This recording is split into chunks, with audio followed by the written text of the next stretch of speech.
Now let's go to some news that's been emerging over the last few minutes because we've been getting reports, or there have been reports on Iranian state media of explosions in the Strait of Hormuz ላይ የማይሆነው ሆኗል። የዓለማችን ግዙፉ የባህር ኃይል በሆርሙዝ ባህር ላይ የሽንፈት ጽዋን ተጎንጭቷል። ትራምፕ አጠፋ ነው ያሉት የኢራን ባህር ኃይል አንሰራርቶ ተነስቶ የአሜሪካ 3 የጦር መርከቦችን ዶግ አመድ አድርጓቸዋል። የኢራን የትንኝ ጥቃት የተባለው ይህ አዲስ ስትራቴጂ አሜሪካ በታሪኳ ያልገጠማትን ሽንፈት እንድታስተናግድ ግድ ብሏታል። የኢራን የባህር ኃይል ትናንሽ ጀልባዎችም የአሜሪካን ግዙፍ የጦር መርከቦችን ጉድ ሰርተዋቸዋል። የኢራን ድንገተኛው የትንኝ ጥቃትና የአሜሪካ ጦር መርከቦች ጉዳት በትንታኔያችን ይዘናል። ቻናሉን ሰብስክራይብ በማድረግ ይጀምሩ። ቪዲዮን ላይክ ማድረግም ቀዳሚ አድርጉ። መልካም ቆይታ። Why did the US station 3 destroyers in the most dangerous waterway on Earth? Well, the answer is simple. It uses deception tactics. But it's all because of Iran mosquito boats.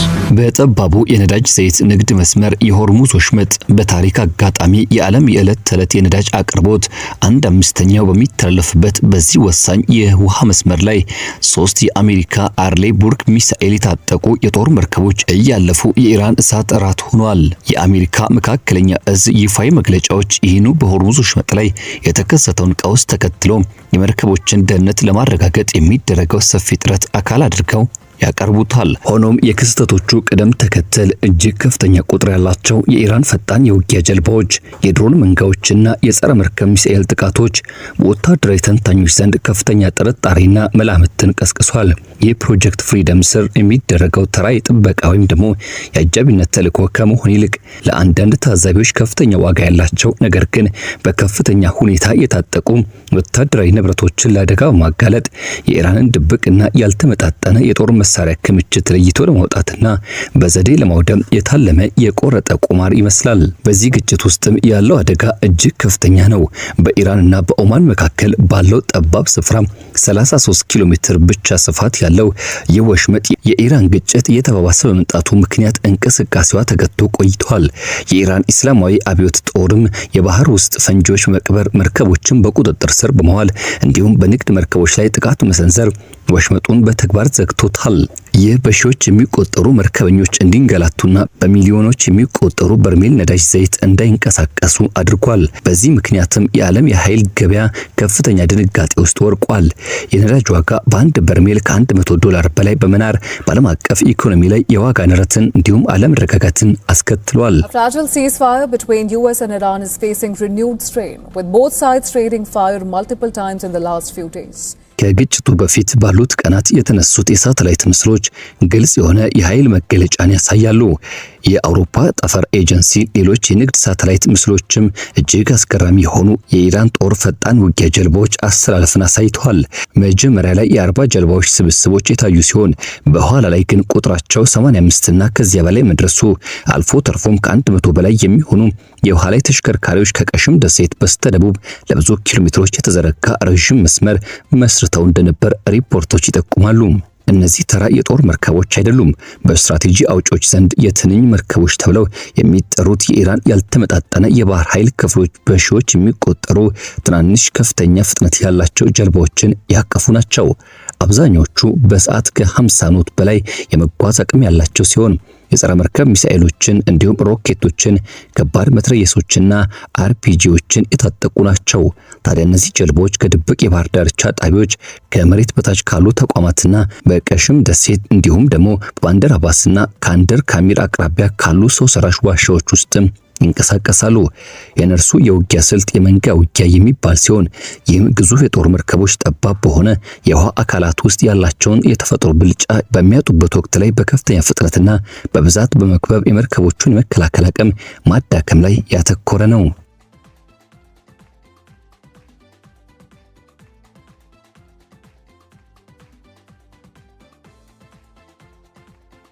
በፋርስ ባህረ ሰላጤ ውስጥ ትልቁ ደሴት የሆነችው የቀሽም ደሴት እንደ ስትራቴጂካዊ ምሽግ ሆና ብቅ ብላለች። ይህች የተፈጥሮ ድንቅ ደሴት ዛሬ ላይ ወደ ወታደራዊ ምሽግነት ተቀይራለች። የመሬት ውስጥ የሚሳኤል ከተሞችና ጠንካራ የመከላከያ ወታደራዊ ይዞታዎች፣ የኢራን የባህር ዳርቻ መከላከያ ክሩዝ ሚሳኤሎች፣ የጸረ መርከብ ባላስቲክ ሚሳኤሎችና የድሮን ስርዓቶችን በፍጥነት እንድታሰማራ ያስችሏታል። ተንታኞች እንደሚሉት ከሆነ ደግሞ እነዚህ ተቋማት በደቡባዊ ባህር ዳርቻ ከተሰማሩ ተንቀሳቃሽ ሚሳኤል ማስወንጨፊያዎች ጋር ተዳምረው ኢራን የሆርሙዝ ወሽመጥን ለመቆጣጠር ብሎም ከላቁ የባህር ኃይሎች ጋር ለመገዳደር የገነባቸው ስትራቴጂ ጀርባ አጥንት ናቸው። 3 የአሜሪካ ግዙፍ መርከቦች ከፋርስ ባህረ ሰላጤ ወደ ኦማን ባህረ ሰላጤ የሚጓዙበት ወቅት ላይ ኢራን በተቀናጀና እንዲሁም ተከታታይነት ባለው መልኩ ጥቃት የሰነዘረች ሲሆን በርካታ የጸረ መርከብ ሚሳኤሎች፣ ፈንጆችና የፈጣን ጀልባ መንጋዎች መርከቡን ከበውት ነበር። የአሜሪካ ኃይሎች ሄልፋየር ሚሳኤል ከታጠቁ የአፓቼ ሄሊኮፕተሮች የአየር ድጋፍ መታገዝ በተሟላ የመከላከል ስርዓት ምላሽ ሰጥተዋል።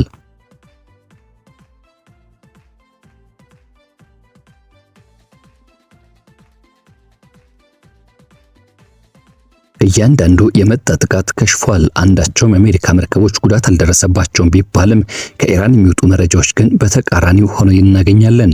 ጥቃቱን ተከትሎ የአሜሪካ ኃይሎች በኢራን ሚሳኤልና የድሮን ማስወንጨፊያ ጣቢያዎች፣ የእዝ ማዕከላት፣ የራዳር ጣቢያዎችና እንዲሁም የመረጃ ተቋማት ላይ ትክክለኛ የኢላማ ምላሽ ሰጥተዋል።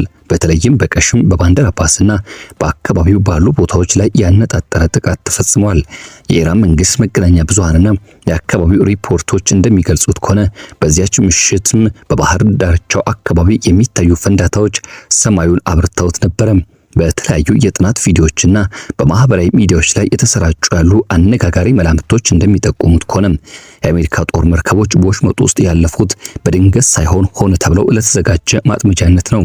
ከፍተኛ ዋጋ ያላቸውን በኤጂሲ መከላከያ ስርዓት የተገነቡና በዘመናዊ ሴንሰሮች የተሞሉት እነዚሁ ተንሳፋፊ ምሽጎች በቀጥታ ወደ እሳት ውስጥ በማስገባትም አሜሪካ የኢራን ሚሳኤል ማስወንጨፊያ ቦታዎችን፣ የእዝ መረቦችና እንዲሁም የመሬት ውስጥ ክምችቶቿን በጋድ እንድታወጣ አስገድዳታለች። ሳተላይቶች፣ ድሮኖችና በመርከቦች ላይ ያሉ ስርዓቶች የጠላትን ስጋት በዝርዝር ካርታ ላይ እንዲያሰፍሩ በማድረግም ወዲያውኑ አውዳሚ አጸፋዊ ጥቃት ለመሰንዘር አስችሏቸዋል።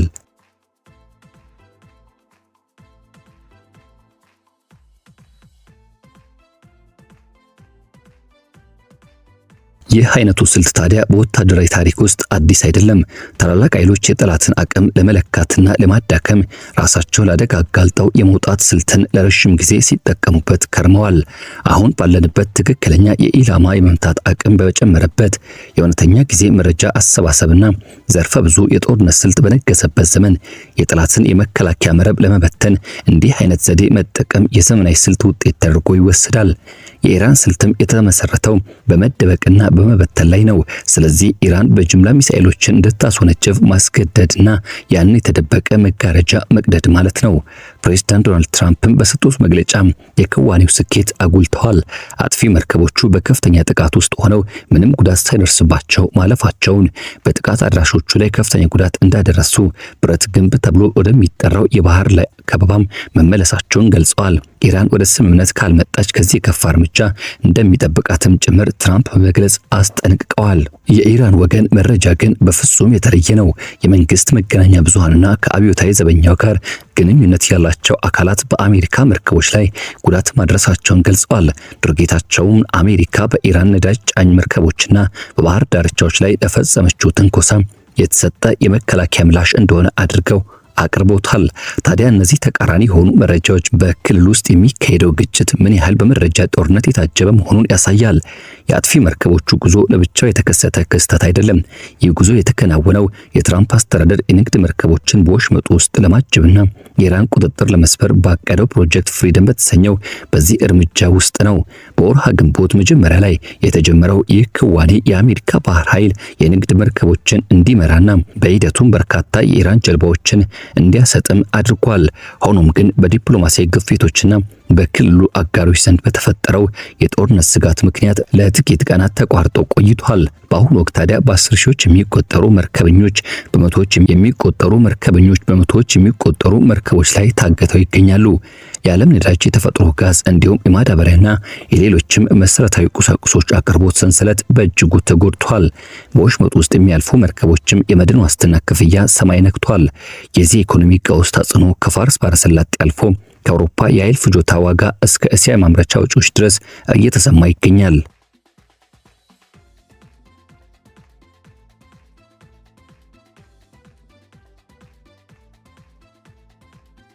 ኢራን በትናንሽ መርከቦችና በመሬት ውስጥ መሰረተ ልማቶች ላይ ያደረገችው ኢንቨስትመንት መደበኛው የባህር ኃይል ያላትን ድክመት በሚገባ እንደተረዳችበት ያሳያል።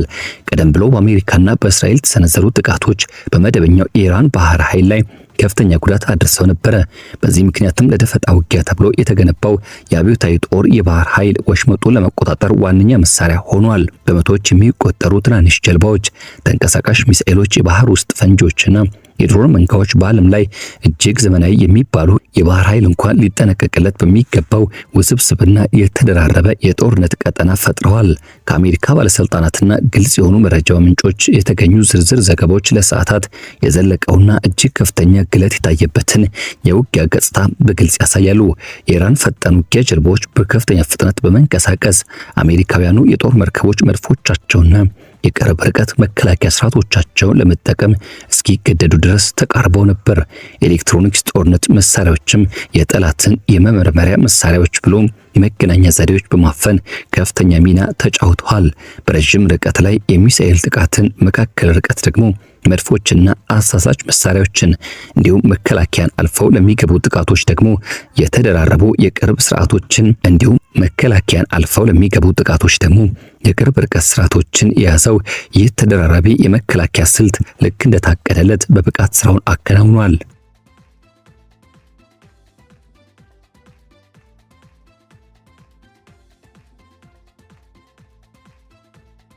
የአሜሪካ ኃይሎች ትኩረታቸውን ያደረጉት ኢራን ለቀጣይ ዘመቻዎቿ ወደምትጠቀምባቸው መሰረተ ልማቶች ላይ ነበር።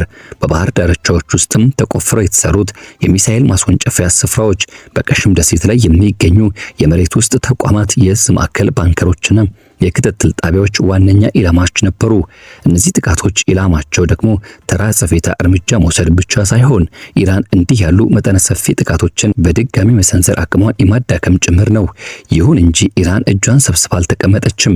ጥቃቱ ከተፈጸመ በኋላ የተነሱ የሳተላይት ምስሎችና እንደዚሁም ዘገባዎች እንደሚያመላክቱት የኢራን የባህር ኃይል አሁንም በከፍተኛ የንቃት ደረጃ ላይ ይገኛል።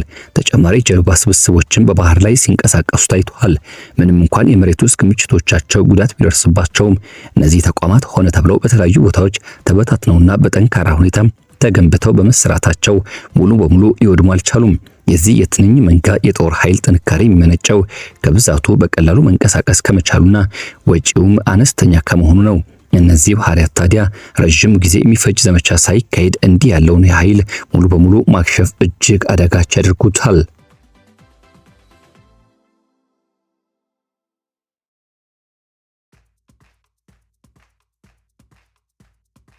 አሜሪካ በዚህ ግጭት ክፍተቷና እንዲሁም ድክመቷ ለዓለም በግልጽ ታይቷል። በሌላ በኩል ኢራን ደግሞ ቀጣይነት ያለው ስጋት የመፍጠርና በአሜሪካ እንቅስቃሴ ላይ ወሳኝ የሆኑ የባህር መተላለፊያዎች ላይ እንቅፋት የመሆን አቅሟን አሳይታለች። ሁለቱም ወገኖች የእርስ በርስ ድንበሮቻቸውን ፈትሸዋል፣ መረጃዎቻቸውን ሰብስበዋል፣ እንዲሁም ያሏቸውን ቁርጠኛነት ለዓለም አሳይተዋል። ለአሜሪካ እንዲህ ባሉ ፍልሚያዎች ውስጥም ስኬታማ መሆን የሚቻለው በተቀናጀ የአየር፣ የባህር፣ የምድር፣ የጠፈርና የሳይበር አቅሞች ነው።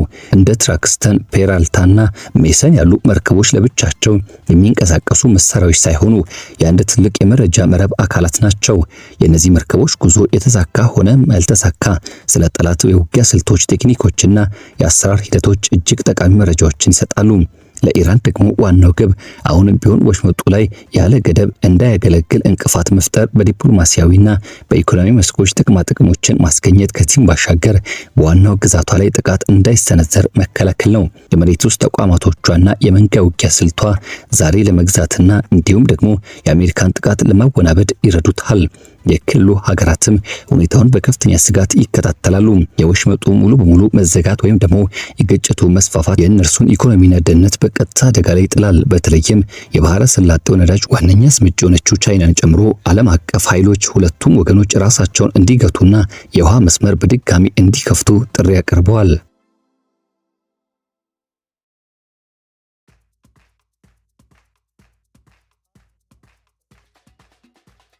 የፓኪስታን ተደራዳሪዎችን ጨምሮ ዲፕሎማሲያዊ መስመሮች የተኩስ አቁም ላይ ለመድረስ ጥረታቸውን ቀጥለዋል። ፕሬዝዳንት ትራምፕ ለስምምነት ፈቃደኛ መሆናቸውን ቢገልጹም አስፈላጊ ሆኖ ከተገኘ ግን እጅግ አውዳሚ የተባለ ኃይላቸውን እንደሚጠቀሙ ዝተዋል። ኢራን የደረሰባትን ጉዳትና ያሉትን አማራጮች የገመገመች ባለችበት በዚህ ወቅት ላይ የንቃት ደረጃዋን እንደጠበቀች ትገኛለች። ይህ የጦር መርከቦች ክስተት ወደ ሰፊ ጦርነት የሚያመራ ከመሆን ይልቅ ለወደፊቱ ትልቅ ትምህርት የሚወሰድበት አጋጣሚ ሊሆን ይችላል። ክስተቱ የአቅም ደረጃዎችን አጋልጧል፣ የውሳኔ ቁርጠኛነትን ፈትኗል፣ እንዲሁም በወሽመጡ ውስጥ የሚደረግ ቀጥተኛ ግጭት የሚያስከትለውን ከፍተኛ ዋጋ አሳይቷል። ይሁን እንጂ ለግጭቱ መነሻ የሆኑት መሰረታዊ ምክንያቶች ሰፊውን የኢራን ግጭት፣ የክልሉ ደህንነት የተመለከቱ ተቃራኒ እይታዎችና የዓለም አቀፍ የኃይል አቅርቦት ቁጥጥር አሁንም እንደቀጠሉ ናቸው።